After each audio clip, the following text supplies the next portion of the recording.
प्रधानमंत्री ने आज पीएम किसान सम्मान निधि योजना के तहत 9 करोड़ से अधिक किसानों के बैंक खातों में 18,000 करोड़ रुपए किए अंतरित।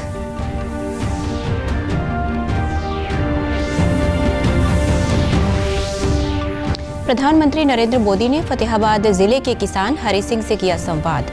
फसलों के विविधीकरण विषय पर हुई बातचीत।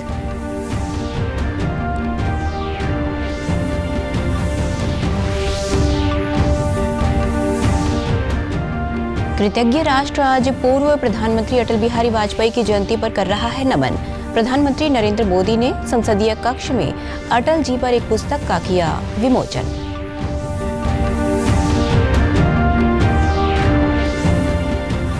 और सुशासन दिवस पर चंडीगढ़ में राज्य स्तरीय कार्यक्रम आयोजित। मुख्यमंत्री मनोहर लाल ने 10 राज्य स्तरीय सुशासन पुरस्कार किए प्रदान। नमस्कार, मैं सारिका शर्मा। अब समाचार विस्तार से। किसानों की खुशहाली के लिए केंद्र सरकार लगातार कई योजनाओं पर काम कर रही है। इसी कड़ी में प्रधानमंत्री नरेंद्र मोदी ने वीडियो कॉन्फ्रेंसिंग के जरिए पीएम किसान सम्मान निधि योजना की अगली किस्त जारी की। प्रधानमंत्री ने एक बटन दबाकर 9 करोड़ से अधिक किसान लाभार्थियों के खातों में 18,000 करोड़ से अधिक की राशि ट्रांसफर की। इस मौके पर प्रधानमंत्री ने कहा कि आज जिन कृषि सुधारों को देश ने आगे बढ़ाया है, उसके सूत्रधार अटल जी ही थे। प्रधानमंत्री ग्राम सड़क योजना हो या फिर स्वर्णिम चतुर्भुज योजना हो, अंत्योदय अन्न योजना हो या फिर सर्व शिक्षा अभियान हो, राष्ट्र जीवन में सार्थक बदलाव लाने वाले अनेक कदम अटल जी ने उठाए। आज पूरा देश उनको स्मरण कर रहा है, अटल जी को नमन कर रहा है। आज जिन कृषि सुधारों को देश ने जमीन पर उतारा है, उनके सूत्रधार भी एक प्रकार से अटल बिहारी वाजपेयी भी थे। प्रधानमंत्री ने कहा कि सारे राज्यों की किसान सम्मान निधि योजना से किसान जुड़ रहे हैं, सिर्फ पश्चिम बंगाल को छोड़कर। उन्होंने पूछा कि पश्चिमी बंगाल के किसानों के लिए कोई आंदोलन क्यों नहीं हुआ।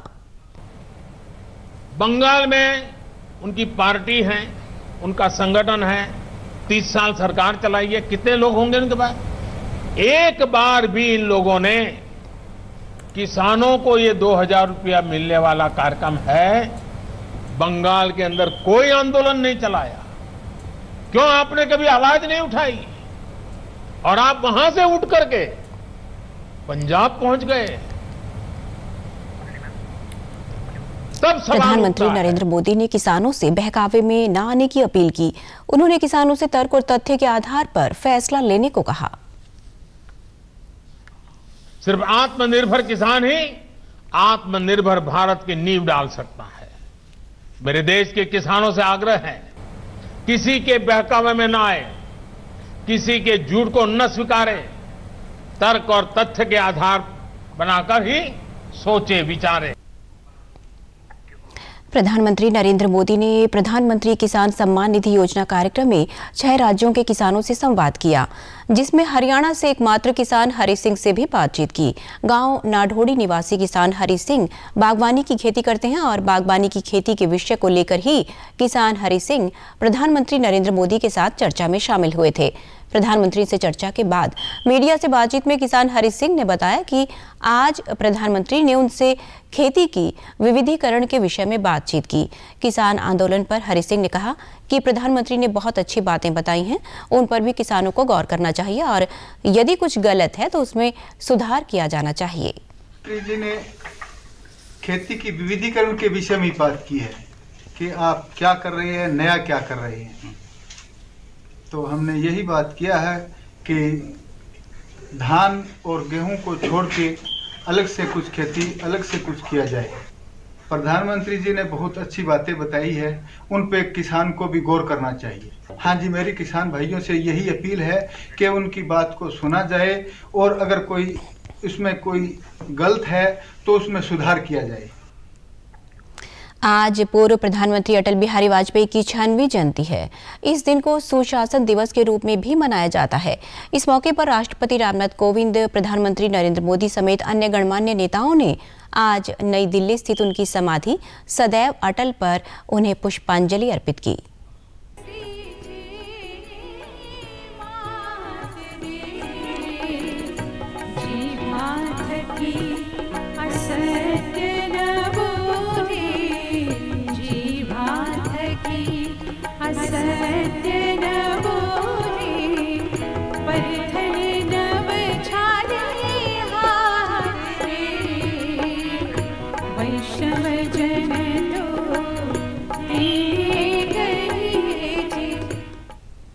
प्रधानमंत्री नरेंद्र मोदी ने अटल बिहारी वाजपेयी की जयंती पर संसद में वाजपेयी नामक पुस्तक का भी विमोचन किया। इसमें वाजपेयी जी के जीवन और कार्यों के बारे में जानकारी के साथ साथ संसद में दिए गए उनके कुछ प्रसिद्ध भाषण भी शामिल हैं। पुस्तक में अटल बिहारी वाजपेयी के सार्वजनिक जीवन से संबंधित कुछ दुर्लभ फोटो भी दिए गए हैं। पूर्व प्रधानमंत्री अटल बिहारी वाजपेयी को नमन करती हुई ये खास रिपोर्ट।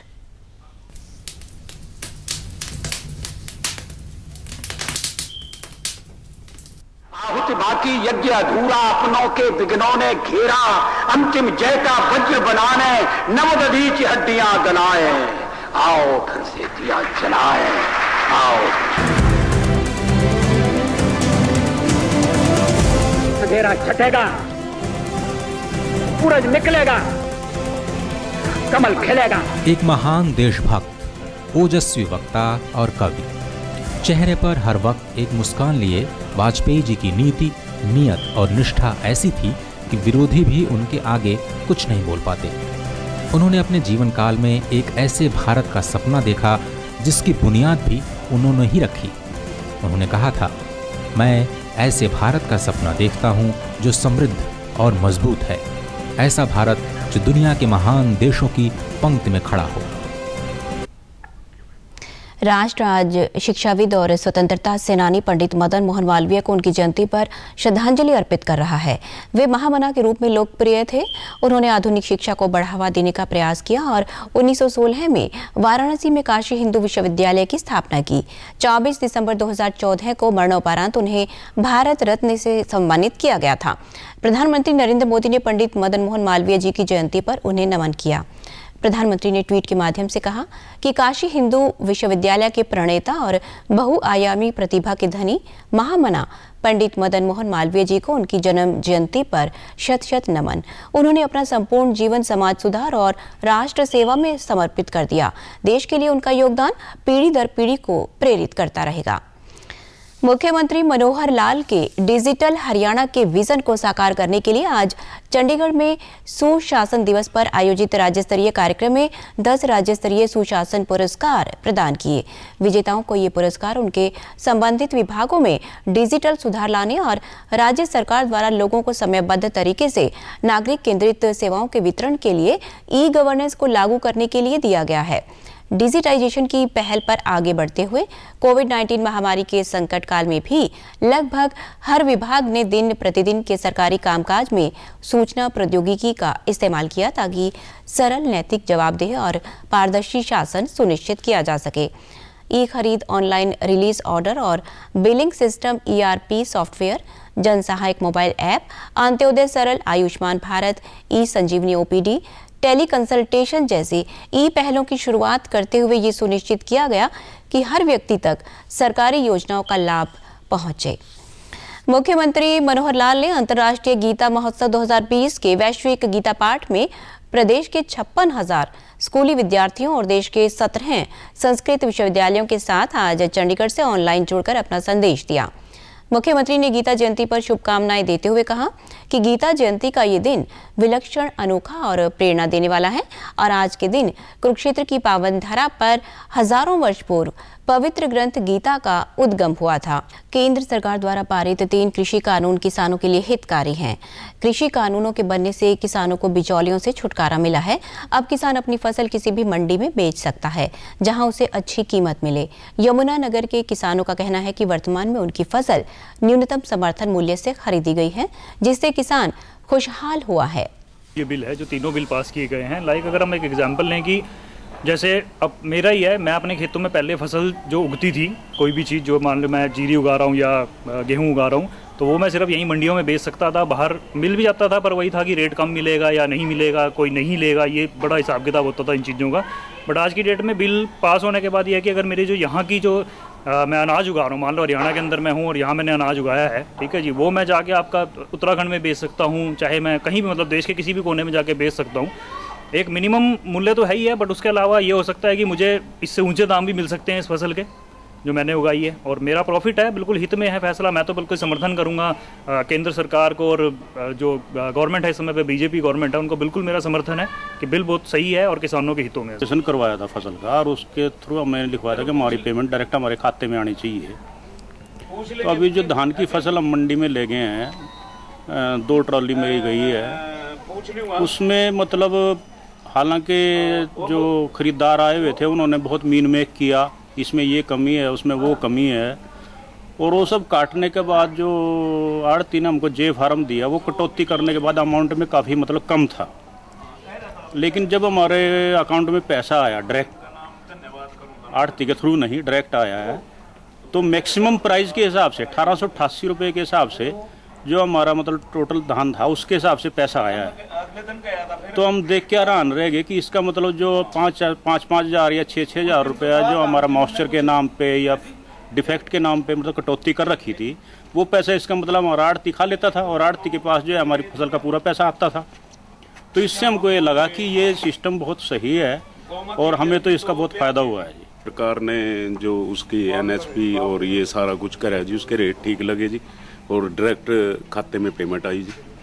ये सरकार के माध्यम से ही मुक्त होया जी, और पहले तो जी चलता रहता था जी, जैसे भी ले आया है, और खाद बीज के लिए पैसे की जरूरत पड़ गई या किसी काम की जरूरत पड़ गई तो उसके लिए थी जी, बाकी अब कोई दिक्कत नहीं है जी। कुरुक्षेत्र जिले के किसानों ने केंद्र सरकार द्वारा लाए गए 3 कृषि कानूनों को किसानों के हित में बताया। उन्होंने कहा कि इन कृषि कानूनों के दूरगामी और सार्थक परिणाम सामने आएंगे।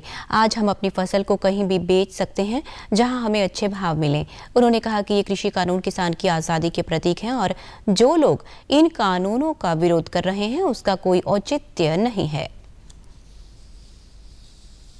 जो 3 अध्यादेश केंद्र की सरकार लेके आई है, मेरा ये मानना है कि तीनों अध्यादेश किसान के हित में हैं। इन कृषि कानूनों में कोई भी ऐसी बात नहीं है जिसमें किसान का अहित हो, और वो किसान होते हैं जो बहुत भोले होते हैं। जो विपक्ष है, पक्षी जो पार्टियां हैं, वो किसानों को बहकाने का और बरगलाने का काम कर रहे हैं। मैं अपने सभी किसान भाइयों से निवेदन करता हूँ कि आप, जब सरकार आपको बुलावा दे रही है, बातचीत करने के लिए आपको खुला निमंत्रण दे रखा है, तो आप जाइए, क्योंकि कोई भी समस्या है उसका समाधान तो बातचीत से बैठकर ही होगा। जो 3 बिल आए हैं जिसका हम विरोध कर रहे हैं, यह हमें इनका विरोध नहीं करना चाहिए। जो हमारे किसान यूनियन के नेता थे पहले, महेंद्र सिंह टिकैत, 30-40 साल पहले वो हरियाणा, पंजाब, यूपी से धरने करते थे कि हमें मंडी से बाहर भी फसल बेचने की आज़ादी मिलनी चाहिए, और ये रातों रात बिल नहीं आया। हमारी सरकार ने इस पर बहुत विचार विमर्श हुआ है। पंचकुला जिले के किसानों ने नए कृषि कानूनों का समर्थन किया है। उन्होंने कहा कि इन कृषि कानूनों से किसानों को लाभ होगा। प्रधानमंत्री किसान सम्मान निधि योजना और फसल बीमा योजना से भी किसान लाभान्वित हुआ है।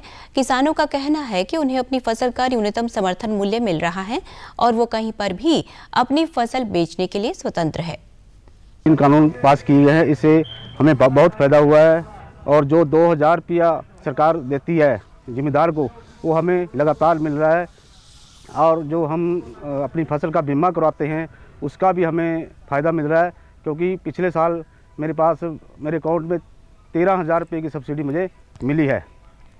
तो हम सरकार के इस कानून से फ़ायदा उठा रहे हैं। जो सरकार ने ये अध्यादेश 3 अध्यादेश चलाए हैं, उसमें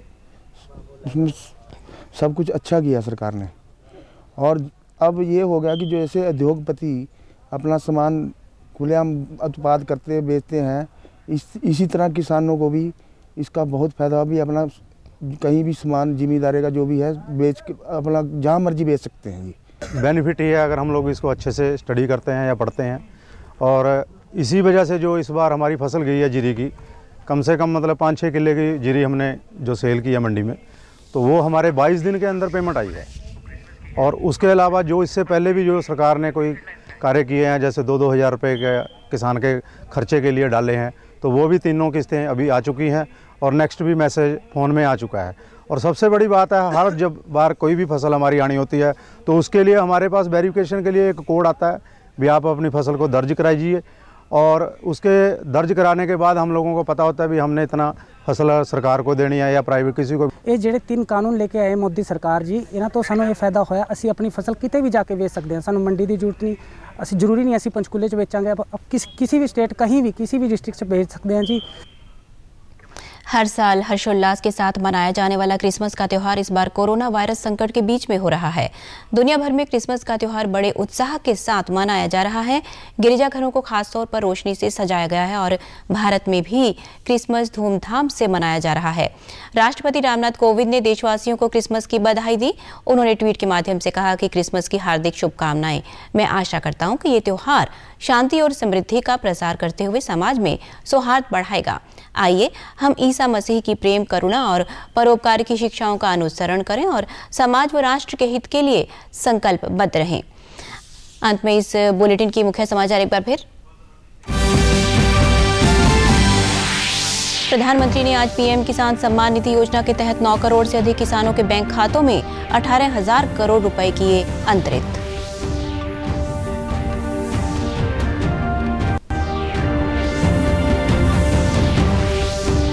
प्रधानमंत्री नरेंद्र मोदी ने फतेहाबाद जिले के एक किसान हरि सिंह से किया संवाद। फसलों के विविधीकरण विषय पर हुई बातचीत।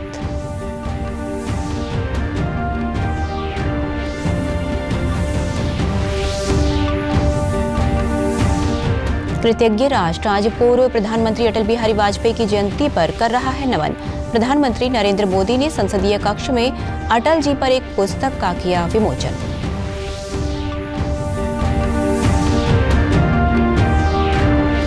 और सुशासन दिवस पर चंडीगढ़ में राज्य स्तरीय कार्यक्रम आयोजित। मुख्यमंत्री मनोहर लाल ने 10 राज्य स्तरीय सुशासन पुरस्कार किए प्रदान।